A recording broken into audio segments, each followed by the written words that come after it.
আপনার প্রিয় মানুষটা যখন প্রবাসে থাকে তার কাছে আসতে পারা, তার জন্য রান্না করতে পারা, তাকে রান্না করে খাওয়ানো, এটা আসলে খুব খুশির, শান্তির এবং প্রশান্তির একটা ব্যাপার। তো হাই এভরিওয়ান, আসসালামু আলাইকুম, কেমন আছেন? আজকে রান্না করব আমি গরুর মাংস আশিকের জন্য। আপনারা সবাই জানেন আমি এখন সৌদিতে আছি আশিকের কাছে। আজকে আমি গরুর মাংস রান্না করব। গতকাল আশিকের বলে দিয়েছিলাম মাংস আনতে। এখানে আছে সব ইনগ্রেডিয়েন্টস। গরুর মাংস, আলু আমি কেটে নিছি। আদা রসুন পেস্ট করা নাই, এর জন্য আস্ত রসুন নিয়ে নিছি। আমি খুব হালকা তেলে রান্না করি। এখানে পেঁয়াজটা কেটে নিছি। এরপরে আস্তে আস্তে সব ইনগ্রেডিয়েন্টসগুলো দিব। আমি সব কিছু আগে থেকেই কেটে রেডি করে রাখছিলাম, কারণ হচ্ছে যে যেহেতু আমি কুকারে রান্না করবো, আমার কাছে স্টোভ নাই, আমার রুমটা আসলে অনেক ছোট। আপনারা জানেন যে বিদেশে রেন্ট খুব হাই এক্সপেন্সিভ হয়, যার কারণে আমি রুমে আসলে এক্সট্রা ঝামেলা চাচ্ছিলাম না।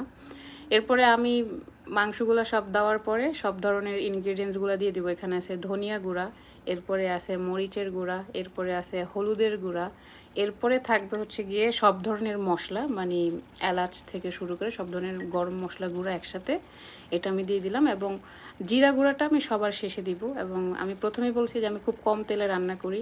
আমি ভাবলাম যে ভিডিওটা করি, আপনাদের সঙ্গেও শেয়ার করি। আমার ইউটিউব চ্যানেলটা নতুন, আপনারা সবাই সাবস্ক্রাইব করবেন এবং রান্না শেষে আবার আরেকটা ভিডিও দিয়ে দেখাবো। আজকে এই পর্যন্তই, টাটা।